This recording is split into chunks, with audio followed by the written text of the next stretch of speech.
Impact Texas, featuring stories and interviews with difference makers, those who make an impact right here in Dallas-Fort Worth, the state of Texas, the U.S., and all around the globe. Now for Impact Texas, here's John Griffin. Hope your weekend is going great. I'm John Griffin. This is another edition of Impact Texas, a show about stories and interviews and people who make that difference, make that impact on other people, whether it's on your own city block or whether it's globally. I welcome your thoughts and suggestions for future shows. My phone number and email address coming up at the close of this program. With employees working long hours, often without a pay raise, it's easy to understand why customer service would suffer. I love good customer service. I detest bad customer service, and it seems that bad customer service is rampant. In fact, a Yale study found that 1 in 4 Americans are cranky at work. Only 1 in 4? Really? But today, here on Impact Texas, we're looking how to keep cranky employees from crippling your business. My friend at Southwest Airlines loves working for Southwest Airlines. Of course, he's in a job that can oftentimes be cause him to be cranky. But the reality is, at Southwest Airlines, they focus on their employees. If their employees are happy, then their customers are happy. Kind of like at my house. If Mama is happy, everyone's happy. Joining us today is Royalyn Reed, who is an expert on customer service. Royalyn, it's great to meet you. Hi, John. Glad to be here today. Royalyn Reed is the CEO of CMI, that is Consumer and Market Insights. Find out information about their company, thecmiteam.com. You can log on and play along as you're listening to this interview today, thecmiteam.com. Royalyn is a customer service expert, part-time spy. Her company is hired by businesses to mystery shop, and among other things, and report back on how employees are really treating customers when they think the boss is not looking. Royalyn, again, thanks for joining us here on Impact Texas. You always been a customer service freak? Well, I guess you can say I am. I have been in the business of marketing research, which is getting that information on customers, consumers, and everything else for over 20 years now. Interesting, because when I first think marketing research, we just think about the product. Yes. We think if the customers are liking or enjoying the product. But going to a store is more than just buying the product. Oftentimes, there are some stores my wife refuses to go to. She can't stand going there to buy a product that she might like simply because she can't stand the big giant box store or whatever store she seems to dislike. So that's very important. Not only the product, but the people who are selling the product. Absolutely. And just the whole atmosphere, because when we go in, we look at everything, John. I think the best example I can think of is it's like when you go to a fine restaurant and you have a great meal. You know the meal tastes good, but you don't know why and you don't worry about it. But it's the spices, it's the quality of the meat. All those things it's up to the chef to take care of. Well, in terms of marketing research, with that analogy, that is our job. We go in there and we look at everything. What is the employee doing? What is the ambiance? What is the setup? What is the flow?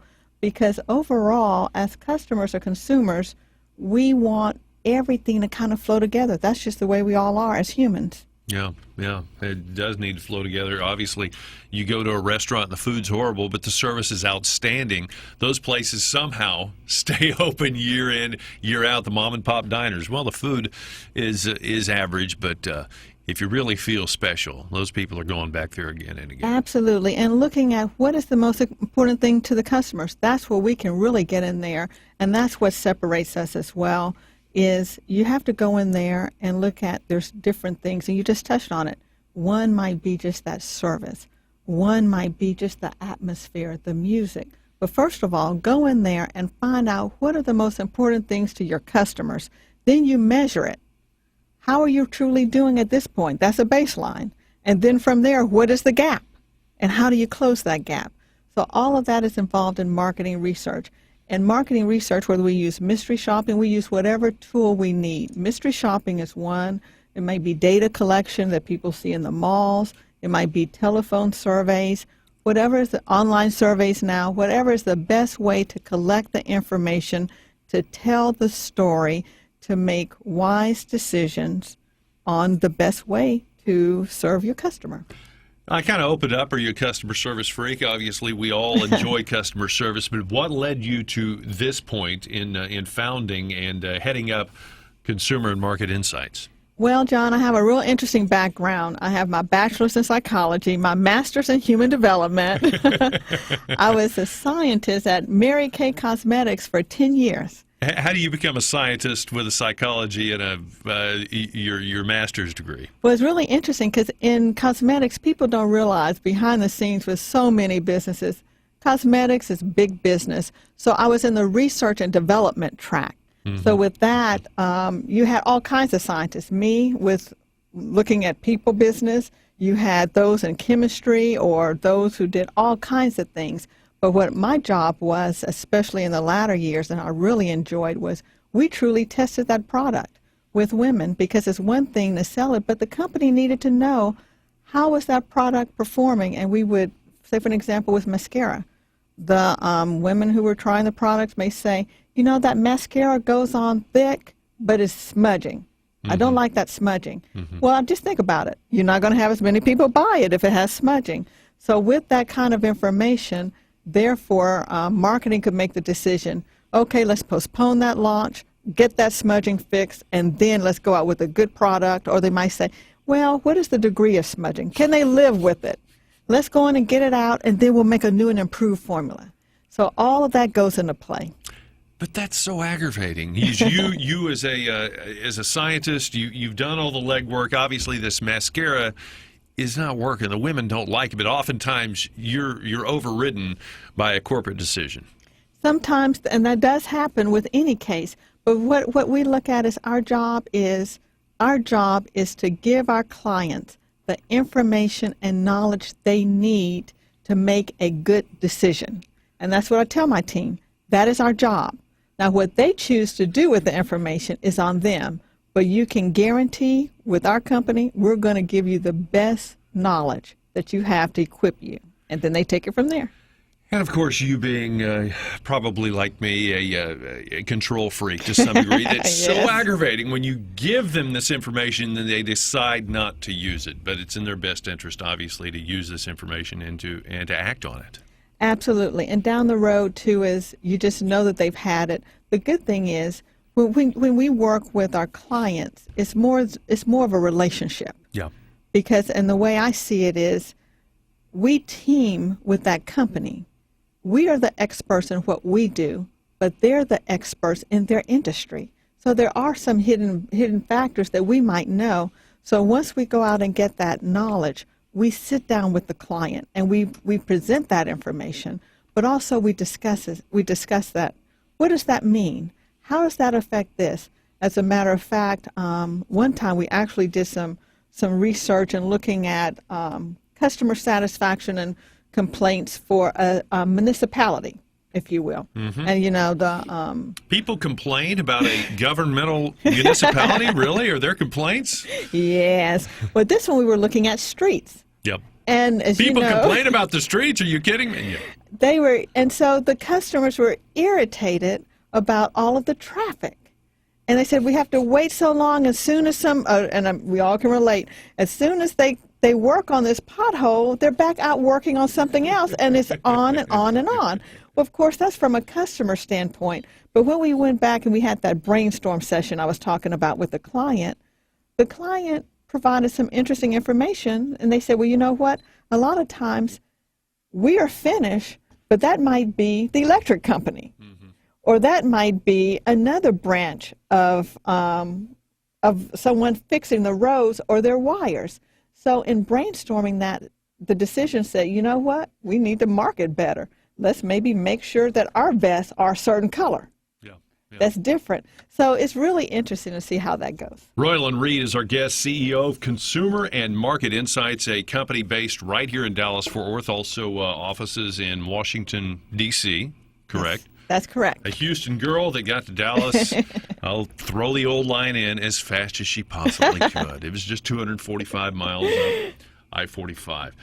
One of my favorite shows and one of my kids' favorite shows is Undercover Boss. I don't know why my 11-year-old daughter loves this show so much. And, of course, they've asked me many times, you think the Cumulus head would ever do that? Well, we know what the Cumulus head looks like, and he couldn't covertly walk the hallways up here at Cumulus Radio Dallas. You've seen the show Undercover Boss. What do you think of that show? It's fun, isn't it? You know, John, I think it is a great show. And even with that is, you know, what makes it feel good, just like you were saying, you know, with your child, is everyone likes to see a happy ending, but also to see those results. And like your show, everybody wants to see an impact done and a positive impact and the right decision. So that's one thing that the show provides, and to know that the information gets to the top. You know, in customer service, a lot of times you're dealing with the person at the lowest level, and you're like, you know, everybody says, I want to talk to the president. I want to talk to the CEO. Well, to see that the president and the CEO has come down from their high office and they're actually getting the information outright. So that's something that we all enjoy and we can all identify with. When you do your market research, and I don't know if you've heard this phrase before, it's probably a fairly common phrase. If you want to find out what's really going on in a business, much like the military, you don't go to the five-star generals. You go to the corporals. You go to the privates. You go to the captains. You get less and less information the higher up the food chain you go. Do you employ this tactic, if you will, when you're doing some of your market research? Or are you primarily focusing towards the customers? Well, first of all, you have to remember, it's always all about the customers. Yeah. No matter what level, because without customers, you don't have a business. Those companies who have lost sight of that, they won't be in business long. So really, for sure, the generals get that. Yeah. They get that because they watch the numbers, and the better you do. Now, when we design a program for mystery shopping, we just have to get the information of what's truly going on. But before that is, what is the company trying to achieve? So once we do that teaming approach with the company to find out what is their objective, what are they trying to achieve, and truly spend some time on getting to know that company, as we say it, as if it were our own. Then once you design that program, you have to go out and get a baseline to find out what's really going on. That's where the mystery shopping comes in. And what mystery shopping does that other forms of research doesn't, it's like, of course, everyone can't go like Undercover Boss there, but the next best thing is to get a company who can lay it out, measure it, as if you were there. The best example I can remember one time was... Have you ever done some mystery shopping yourself? You know, I have, and especially with some of the design work, and even before that, over the years, did quite a bit myself, you know, just to kind of get a feel, and it's fun to do, to really get that information down. But look, listen at this description, John. Okay. To say, I got on the bus driver turned and looked at me, didn't say a word, and looked straight back, and closed the door and drove off. What kind of, I mean, in your mind, you can see what that bus driver was like. Absolutely.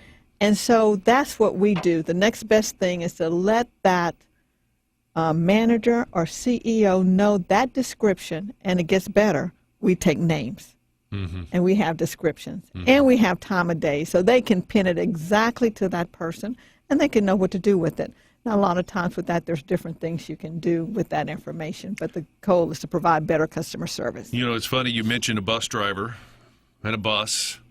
I'm not going to name any names, but I was watching the news last night about a little boy, 4-year-old, who walked out of daycare, got on a bus, and the bus driver allowed this little child on and allowed this little 4-year-old off on a very busy street. And said, well, it's just not policy. You know, there's nothing against.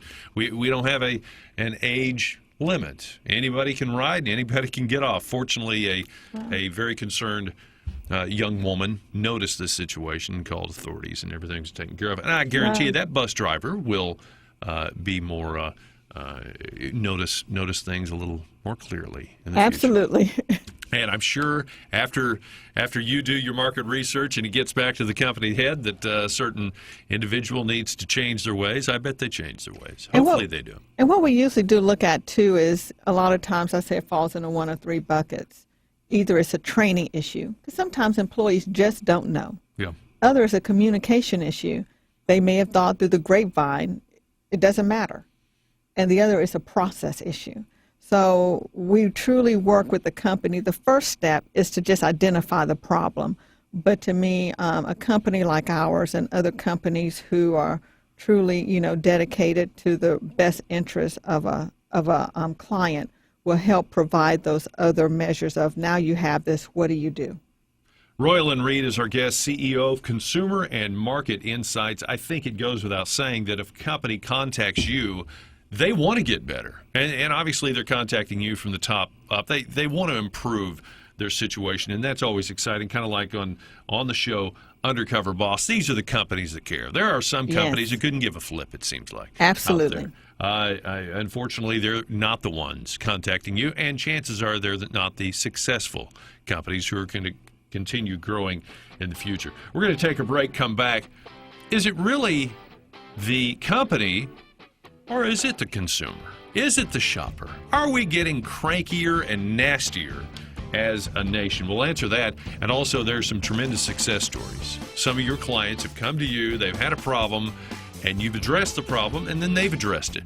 I want to hear those success stories when we come back talking about customer service, which we all appreciate. This is Impact Texas, back again right after this.